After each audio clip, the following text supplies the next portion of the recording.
What are we gonna do about the coronavirus? If you've been paying any attention to the news, this is all over the place. And what does it mean for trucking? Is it going to impact the trucking industry here in the United States?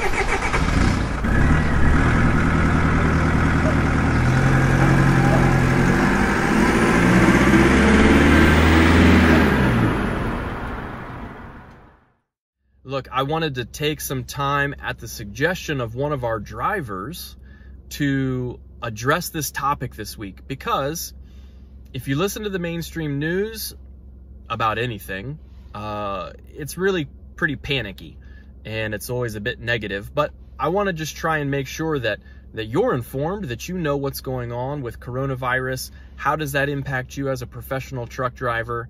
And what does it mean for your day-to-day life? How can you stay safe? Is the coronavirus here in the US? And are you going to get it? And are you going to die from it? Probably not. But so what is this coronavirus? COVID-19, as it is referred to, it is a member of the coronavirus family. Now, I didn't know what the heck the coronavirus family was either. So if you've never heard of that, don't feel bad. It is currently been identified and located in 40 countries, and it is now in the United States. There are, I believe, 15 confirmed cases. That is as of February the 26th, 2020. There's 15 confirmed cases in the US. How many actual cases in the US are there? We don't know, because some people don't show symptoms, or their symptoms are not very bad.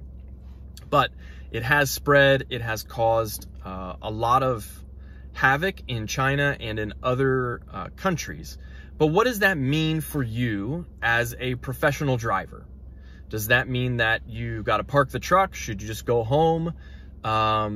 There's some pros and some cons to being a driver. And there's also just some real basic things that you can do to be precautionary and to take care of yourself.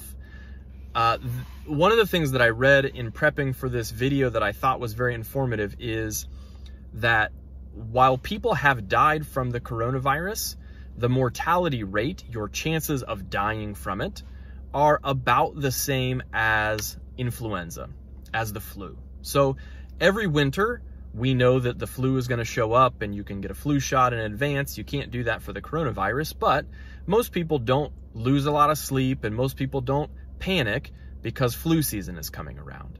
And so I thought that that was pretty informative. The flu, you've got about 0.1% of a chance of dying. 1 out of 1,000 will die from influenza. Most of those individuals already are in poor health, and the influenza is just something that, because their immune system is already weak, their body is already weak, overtakes them. And so that has also been the case with the coronavirus. Many of the individuals who have passed away already had a compromised health system and immunity system. So if you're a healthy individual, if you're a healthy adult, and you do happen to get the coronavirus, odds are that you're going to be fine. You're going to recover from it. But what can we do to prevent the spread of the coronavirus? And as a truck driver, what can you specifically do to just take some extra safeguards? Number one, the best thing that you have going for you is that you don't have to go to an office every day. You don't have to go into an office building and be stuck in a giant room with 5 other people, 100 other people, 500 other people. If you've ever worked in an office, like a call center type environment, those people are, there's a lot of people to a room. And when one of those individuals starts coughing and hacking, those germs are going everywhere. So as an over-the-road or regional driver, you really have the luxury of having your own space that you are really in control of that truck. And you can keep that tractor clean. Now, you are going to interact with a lot of people as you go about your day, guard shacks, shipping and receiving offices, fuel island, truck stops, rest areas. There's a lot of different places where you can come into contact with the general public, but it's definitely less than if you were going into an office building and working for 8 or 9 or 10 hours. So there's a little bit of a bonus there. Now, what kind of safety measures can you take just to make sure that your odds of getting the virus are as low as possible? The absolute number one thing that anybody can do to avoid any illness, flu, cough, cold, coronavirus, hand washing. Hand washing, hand washing, hand washing. And you might roll your eyes at that, but hand washing is the absolute number one way to make sure that you're not taking germs that you found on a doorknob, a door handle, a fuel pump, a keypad from punching in numbers when you were making a purchase on like maybe a debit card or a credit card or an ATM. You've got to wash your hands, and you've got to wash your hands properly. All right. I've seen plenty of people in my lifetime do the old turn on the faucet, put my hands under the water, never touch the soap, and then dry off my hands. That does nothing. That does absolutely nothing. That's just kind of like your pretend way of saying, I know I'm supposed to wash my hands, but I don't want to. And so I'm just gonna get them wet, and then I'm gonna dry them. So soap, water, lather, rinse. If you don't know how long it should take you to wash your hands, you can hum the song Happy Birthday twice. So it should be about 20 seconds. I would say right now, with coronavirus potentially going around, do it 4 times. Sing that song in your head 4 times.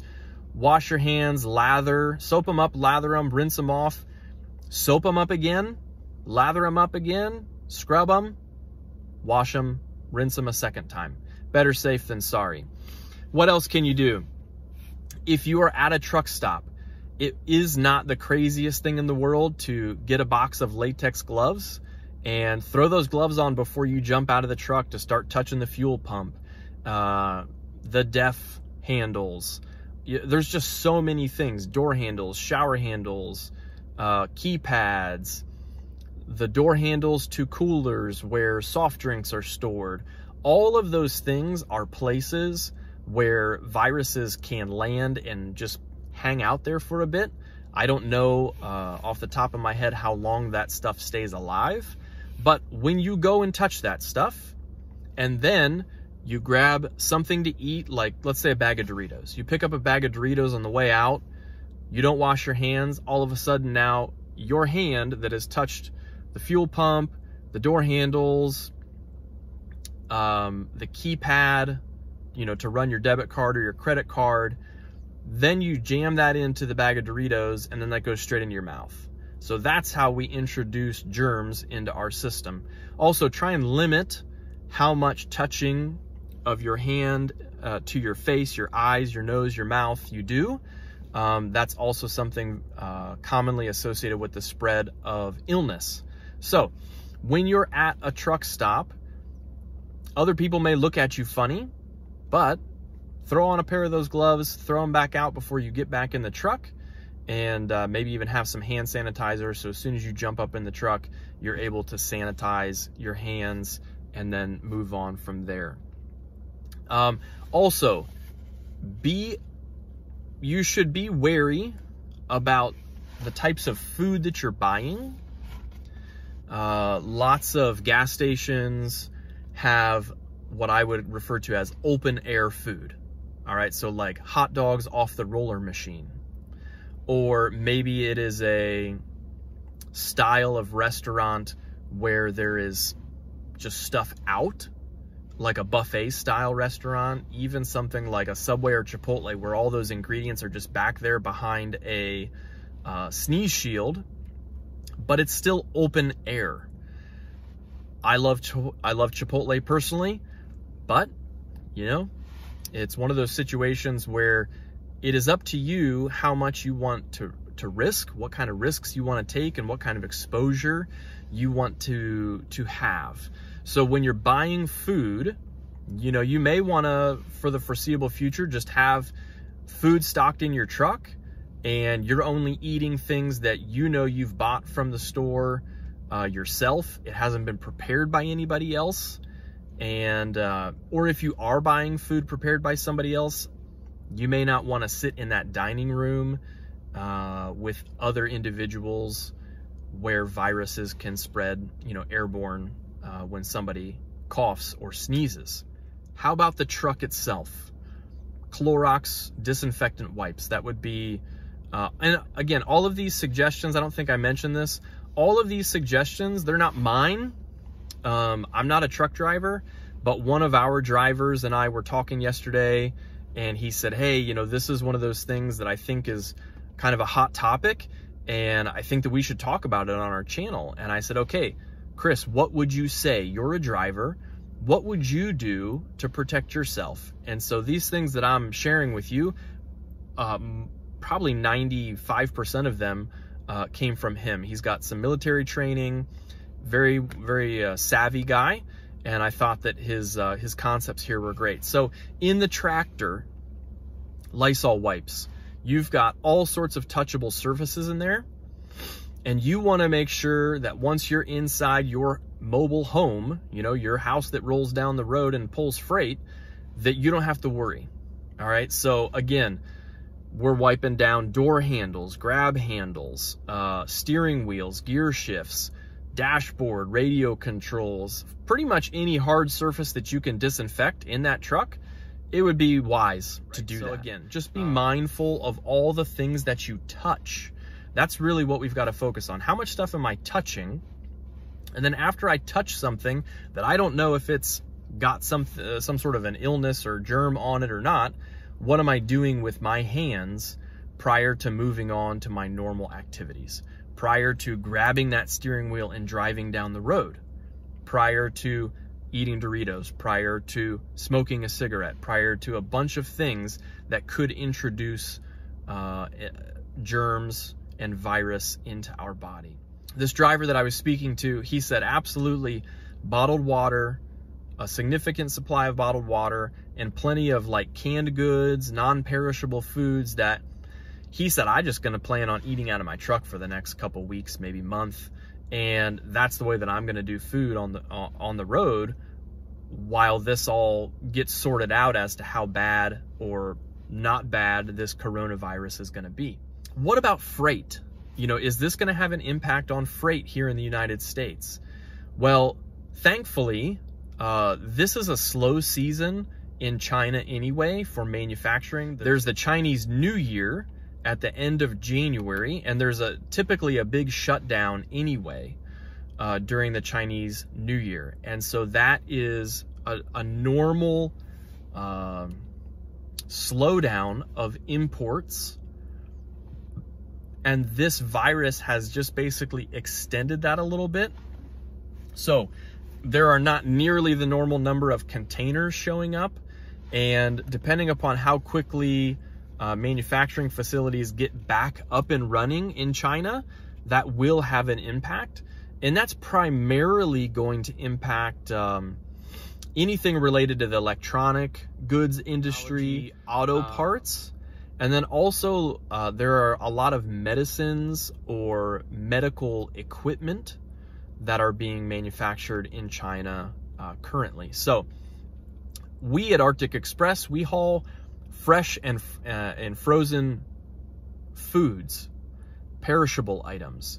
So this should not have a significant impact on us. Industry experts I was just reading early this week are actually predicting that as these manufacturing facilities get back up and running in China and those imports start arriving back on a normal routine and a normal volume, that's probably going to line up with the beginning of produce season in March and April, and they actually expect there to be a huge surge in freight volume to the point where people can't get their stuff moved when they want it moved, which of course is great for carriers. It's great for professional drivers.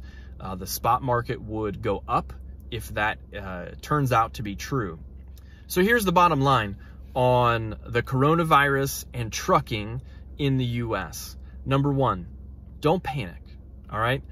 The fact that this stuff is comparable to the mortality rate of the flu virus, I think is very educational. And we don't go around every winter totally panicked that everybody's going to die from the flu. So the coronavirus is very, very similar. Mortality rates are about the same. So don't panic, and don't let the news media make you panic. All right. Now, in addition to not panicking, we do need to be smart. So you may want to stock up and have a little bit extra supply on your tractor than you normally would of bottled water and canned goods, food that's going to keep you going if the disease does really begin to spread throughout the U.S. And then lastly, wash your hands. All right, keep your hands washed. Maybe sounds a little bit obsessive compulsive, but this is the absolute #1 way to stop the spread of disease, is to just make sure that we're practicing good hygiene, right? So sing or hum the song Happy Birthday 2, 3, 4, 6, 7 times while you wash your hands. That way you'll know you're spending plenty of time and you're really getting the decontamination necessary to help preserve yourself and to keep yourself healthy, so you can stay out on the road, keep earning, keep supporting the family, keep supporting the customers that a company is serving. So hopefully this has been helpful to you guys. Stay safe and don't spread the coronavirus.